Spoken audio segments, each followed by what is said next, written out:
கிடைத்தவர்கள் எல்லாம் பணக்காரர்களாகி விட்டார்களா? வாங்க இந்த கதையில யாருக்கு வாய்ப்பு கிடைச்சிருக்கு?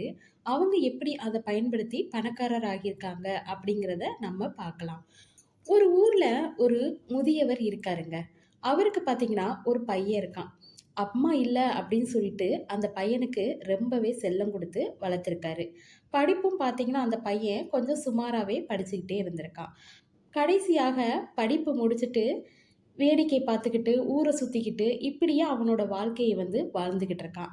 அப்ப அந்த தந்தை என்ன யோசிக்கிறாரு அப்படின்னு பார்த்தீங்கன்னா, "இவன் இப்படியே இருந்தா, இவன் வாழ்க்கையில எப்படி முன்னுக்கு வருவான்?" அப்படின்னு சொல்லிட்டு யோசனை பண்ணிட்டு, அந்த பையனை அழைத்துக்கொண்டு பக்கத்துல உள்ள ஒரு கிராமத்துக்கு போறாருங்க.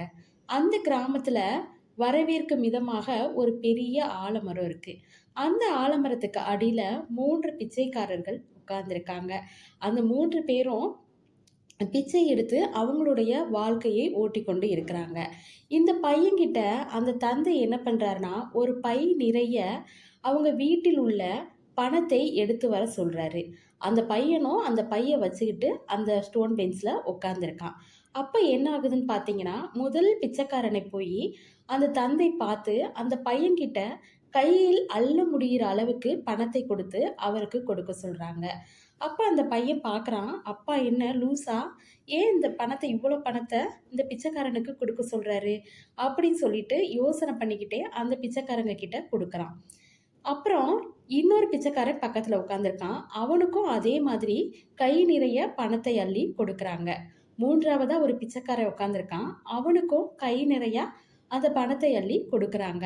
இப்படி குடுத்துட்டு அந்த இடத்த விட்டு அவங்க அவங்களோட சொந்த கிராமத்துக்கு போயிர்றாங்க. அந்த கிராமத்துல பார்த்தீங்கன்னா, அவங்களோட லைஃப் அதே மாதிரியே போகுது. அந்த பையன் வேலை வெட்டிக்கு போகாம, இப்படியே தொடர்ந்து அவனோட வாழ்க்கைய வந்து கழிச்சுக்கிட்டு இருக்கான். 1 வருடம் கழித்து, அந்த தந்தை என்ன பண்றாரு அப்படின்னு பார்த்தீங்கன்னா, அந்த கிராமத்துக்கு கூட்டு போறாரு. போனாங்க இல்லையா 3 பிச்சைக்காரர்கள், அந்த கிராமத்துக்கு கூட்டு போறாரு. அந்த கிராமத்துல பார்த்தீங்கன்னா, அவங்களை வரவேற்கும் விதமாக இப்பொழுதும் அந்த ஆலமரம் நல்லா வளர்ந்து இருக்குது. அதுக்கு அடியில ஒரு பிச்சைக்காரர் உட்கார்ந்திருக்காரு.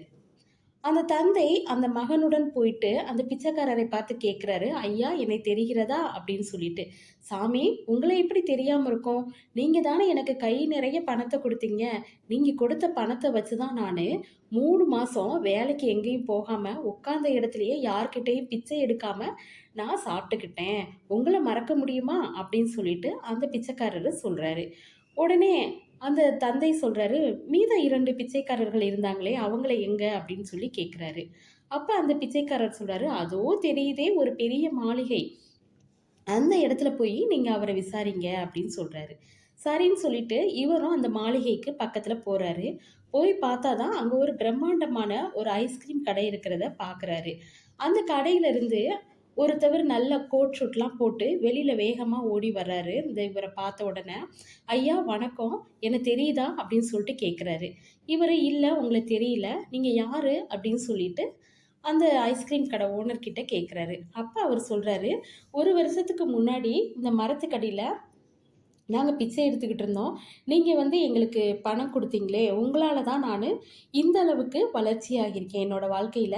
இப்ப நான் யார்கிட்டயும் பிச்சை எடுக்கிறதும் இல்ல. இப்ப எனக்கு தேவையான பொருள், பணம் எல்லாமே இருக்கு. நான் இந்த அளவுக்கு வசதியா இருக்கேன் அப்படின்னா, அதுக்கு காரணம் நீங்க தான். உங்கள நான் என்னைக்குமே மறக்கவே மாட்டேன்" அப்படின்னு சொல்லிட்டு, அந்த ஆள் வந்து இவர்கிட்ட வந்து சொல்றாரு. உடனே இவருக்கு ஒரு சந்தோஷம். அது இந்த பையனும் பார்த்துக்கிட்டே இருக்கான். பிச்சைக்காரன் சொன்னதையும் கேட்குறான். இவர் சொன்னதையும் கேட்டுக்கிட்டே இருக்கான். உடனே அவரு கேட்குறாரு, "சரிப்பா நீ இப்படி இருக்க, மீத 2 பேரு எங்க?" அப்படின்னு சொல்லிட்டு கேட்காரு. மீத 2 பேர்ல அங்க ஒருத்தவரு ஆலமரத்துக்கடியில உட்காந்து இப்ப பிச்சை எடுக்கிற வேல தான் பார்க்குறாரு. இன்னொருத்தவரு இந்த ஊருக்கு கடைசியில ஒரு வெற்று இடம் கிடக்கும். அந்த இடத்துக்கு அடியில ஒரு மரம் இருக்கும். அந்த மரத்துக்கு அடியில போயிட்டு நீங்க அவர பார்க்கலாம் அப்படின்னு சொல்லிட்டு சொல்றாங்க. உடனே இவரு, "ஏன் அவரு அங்கேயே போய் இருக்காரு?" அப்படின்னு சொல்லிட்டு இவர்கிட்ட கேட்குறாரு. ஐயா, அவரு என்ன பண்ணாருன்னா, நீங்க குடுத்த காச எல்லாத்தையும் வச்சு சூதாட்டம் ஆடி, அதிலேயே விளையாடுவாரு. பகல் ஃபுல்லா விளையாடுவாரு. அப்புறம் நைட்டு யாராவது இலவசமா சாப்பாடு குடுத்தாங்கன்னா, அத வாங்கி சாப்பிட்டுக்கிடுவாரு. இப்படியே அவருடைய காலத்தை வந்து ஓட்டிட்டே இருந்தாரு.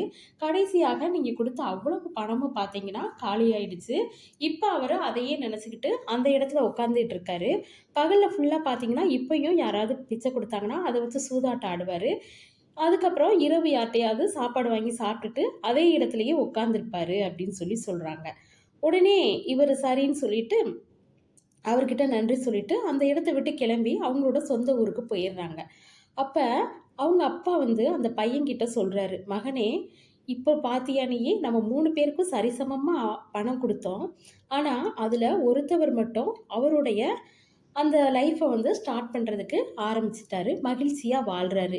இதன் மூலம் எனக்கு என்ன தெரியுது அப்படின்னு பார்த்தீங்கன்னா, வாய்ப்பு எல்லாருக்குமே கிடைக்குங்க. ஆனா, அத நம்ம பயன்படுத்திக்கிற விதத்தில தான் இருக்கு. வாய்ப்ப வந்து நம்ம நல்லா பயன்படுத்திக்கிட்டோம் அப்படின்னா, வாழ்க்கையில முன்னேறலாம்.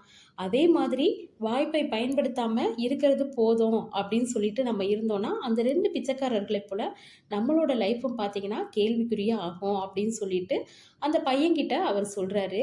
இதை உணர்ந்த அந்த பையன் பார்த்தீங்கன்னா, தானும் வாழ்க்கையில வெற்றி பெறணும் அப்படின்னு சொல்லிட்டு, அதுக்கப்புறம் அவனோட தொழிலை தொடங்கி, அவனும் சொந்த கால்ல நின்னு ஓரளவு சம்பாரிக்கவும் ஆரம்பிச்சுர்றாங்க. இந்த கதையிலிருந்து நம்ம என்ன தெரிஞ்சுக்கணும் அப்படின்னு பார்த்தீங்கன்னா, நமக்கும் இதே மாதிரி ஒரு வாய்ப்பு கிடைச்சா, நம்ம அத பயன்படுத்தி எப்படி எந்திக்கலாம் அப்படிங்கிறத சிந்தனை பண்ணணுங்க. இருக்கிறது போதும் அப்படின்னு சொல்லிட்டு நம்ம உட்காந்துக்கிட்டே இருந்தோம்னா, நம்ம வாழ்க்கையில அடுத்த கட்டத்தை நோக்கி பயணம் செய்ய முடியாது. உங்களுக்கு இந்த கதை ரொம்ப பிடிச்சிருக்கு அப்படின்னா, எங்க சேனல லைக் பண்ணுங்க, ஷேர் பண்ணுங்க, சப்ஸ்கிரைப் பண்ணுங்க. இதே மாதிரி அடுத்து தொடர்ந்து ஒரு கதையில நான் உங்களை சந்திக்கிறேன். இந்த காணொளி உங்களுக்கு பிடிச்சிருந்தா சப்ஸ்கிரைப் பண்ணி வச்சுக்கோங்க.